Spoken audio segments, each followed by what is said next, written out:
Okay, so you wanted to know a little bit more about Micron pens. We got a little bit into shading. We touched on some things. And I'm not sure if you were talking about how to get better textures or how to get more consistency, but we'll go a little bit more in depth right now.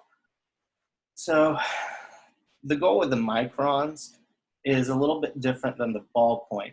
As with the ballpoint, you can shade and that gradient to get the lighter values, you can ease off. This will always be the same value.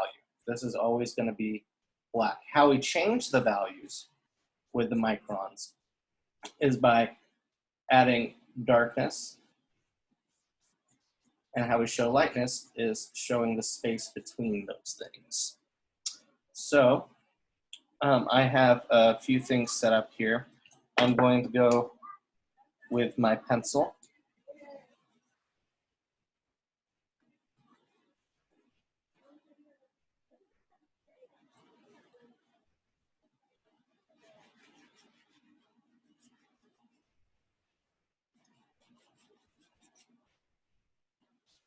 And this is a thing filled with glitter. So this can really showcase how we can use the light and dark of the pen to show these highlights. So I'm going to start out by taking my biggest pen, my one, and getting out the basic shape.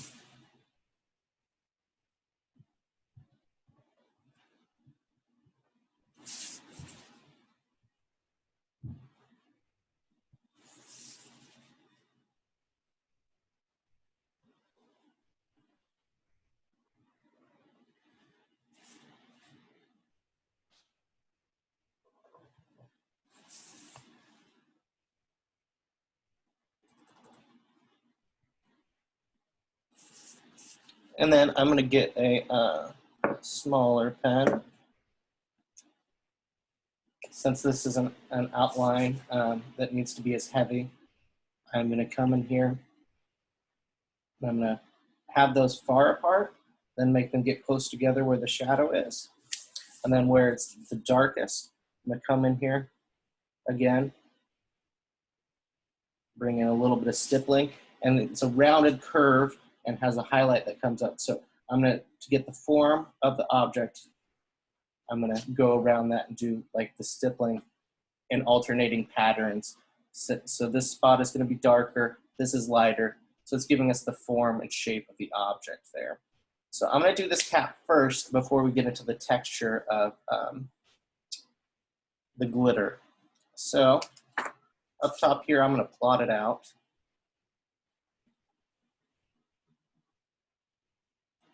I can see that there's a radial highlight hitting right across the top of here. Goes pretty dark. And we're still doing the directional shading. You see how I did there? This is going this direction. So all my lines are going to be that direction. So I'm going to go in with the 3 first.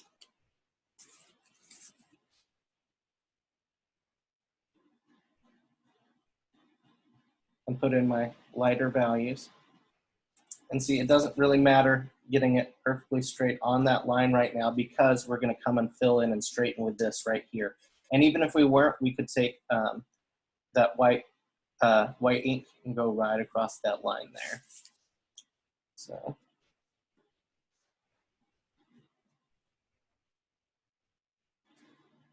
have that fade.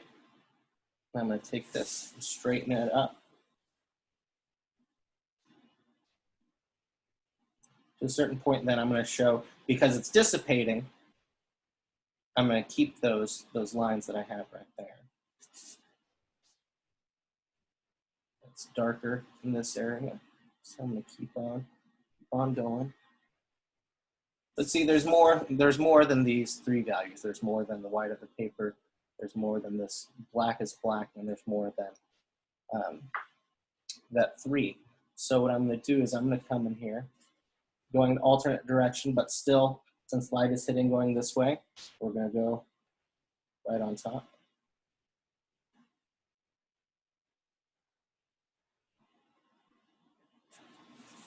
And then since there's a darkness right at the edge that might want to be feathered a little bit more, we'll use that stippling.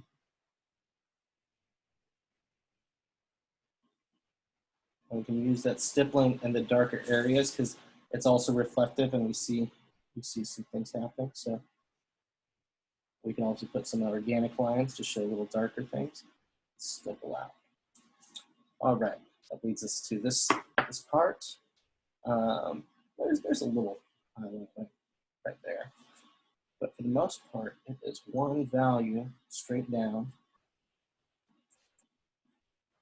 and ends pretty abruptly because our biggest highlight is hitting right there. So I'm going to clean this up a little bit.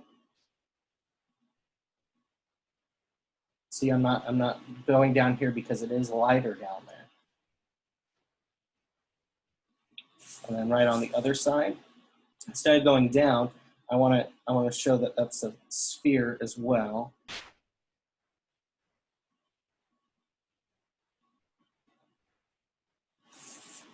And then go in, start building up. I can see there's a little radial highlight there.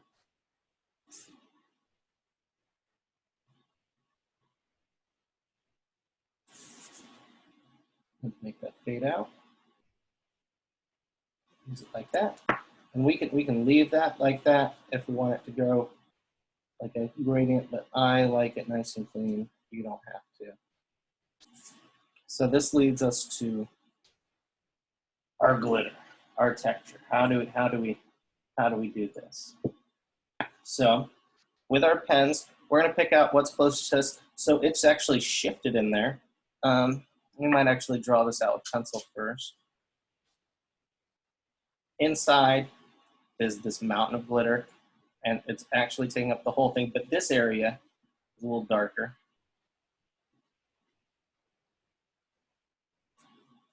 And then we can mimic what's inside the jar by having these lighter lines. And then we'll pick out some big areas.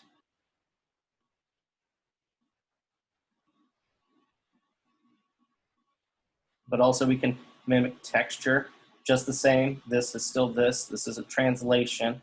You know, it would be a fun drawing to do, you know, for 4 or 5 hours. But since we don't have a lot of time to do these, we really want to just capture what we think is there. So I'm plotting out my light. This area is lightest and goes here. So I'm going to come in with a brush marker. This is another pen you can buy in addition to your other Microns. But your paintbrush works just as well. But what I like about this is, depending on how you lift up or what pressure you put, it affects the thickness and thinness of the line. So I can get these areas very quickly just by doing it like that.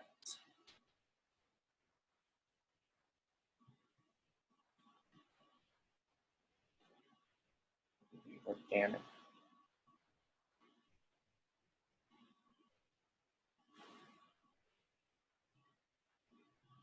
Very flowy. Scribble in some of the places that are darker. Add some shadow and depth. Maybe start building some things in here.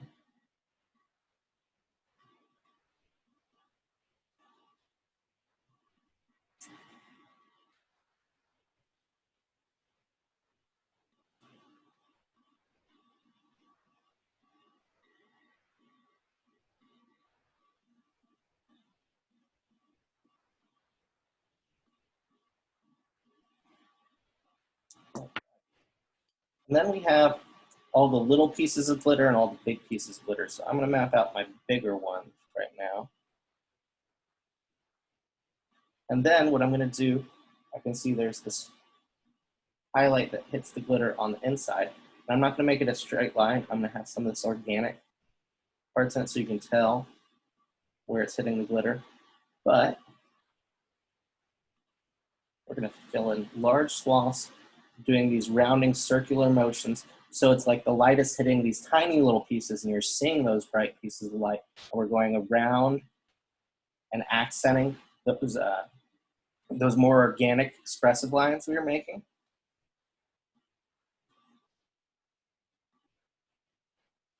Remember, this is where we mapped out the brightest highlight. So we're not going to get that dark in here with this pen. We're going to keep on building this up right here, but we're going to come in and we're going to take our 3, start doing those circular motions again, and blending them back and forth into that, creating the smaller little details. So it still looks like the right light's reflecting off of there, but we're getting a different value at the same time and blending up into that major highlight right there. So as we get into lighter values, your marks will become further apart.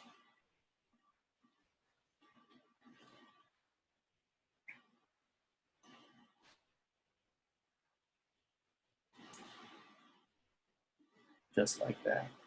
And then we can come up here where it's hitting the light on some of these other ones, and we can take and fill in the other side of some of these bigger pieces of glitter. But we can also come do little shadows as if they're resting on more.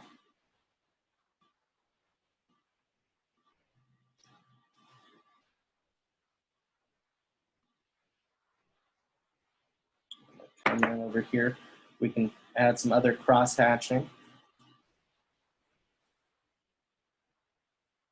and fade it into stippling. And I'm just gonna blanket this mountain, avoiding some of those brighter areas.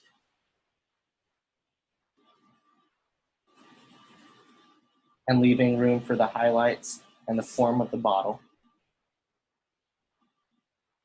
And then this other side is even darker, so it doesn't even have a radial light on this because all the light's coming from this direction.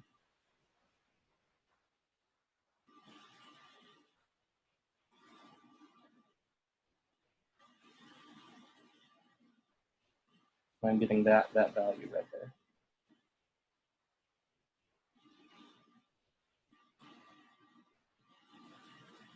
But I'm still adding little details of texture in.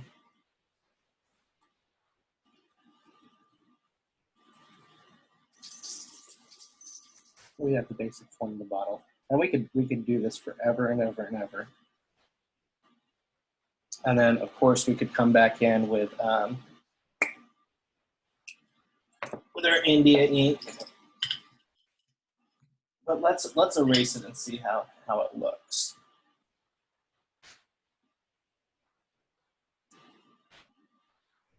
And you were also wondering about pulling other mediums in, and I fully support this as we work through our final projects. You can mix anything that we've used in class. If you really like markers, you can bring markers into it. And if you don't know how to use them, but you have some laying around, I can totally make you a demo. But that's looking really nice and really clean. I don't see anything that we could really beef up with the ink without getting too dark. We could do an ink wash, or let's go in with some vine charcoal. How about that? So, actually that's a better looking piece. I'm gonna tone this.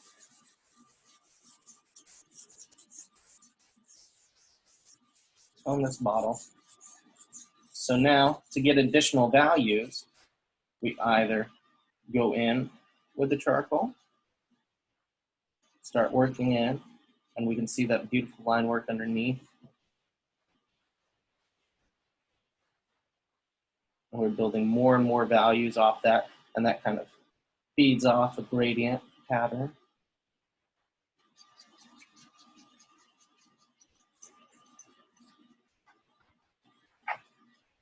Hey, puppy. What are you doing?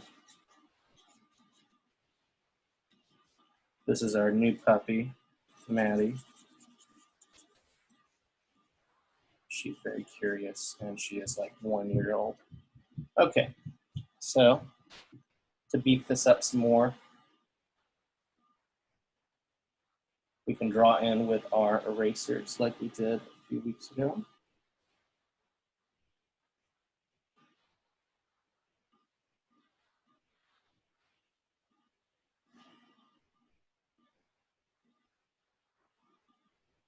And then we can also get that form again.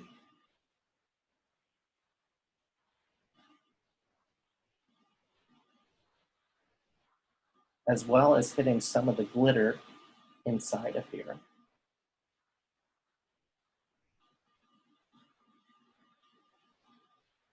Making new pieces with light setting, especially up in this darker area. That'll make pop a little bit more.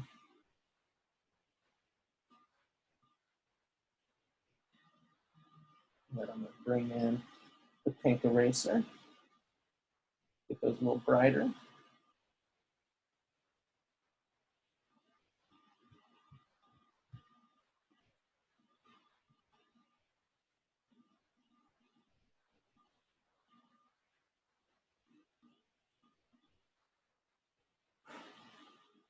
And then, of course, we could come in here with our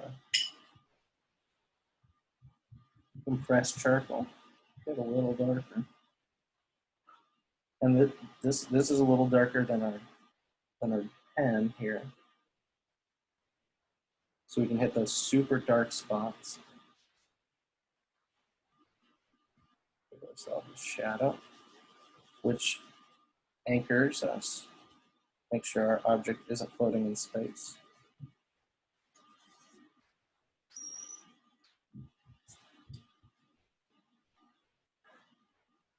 And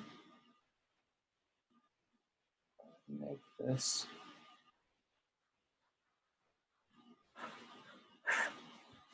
that's our little division line dividing the foreground from the background. And we can make these white areas pop out even more by making that background darker. Now, of course, you can accomplish this with a lot of our other tools we used in class as well this semester, namely the raw India ink. But if you want to get away from just doing stuff with the pen, getting back into the charcoal might be a good option for you.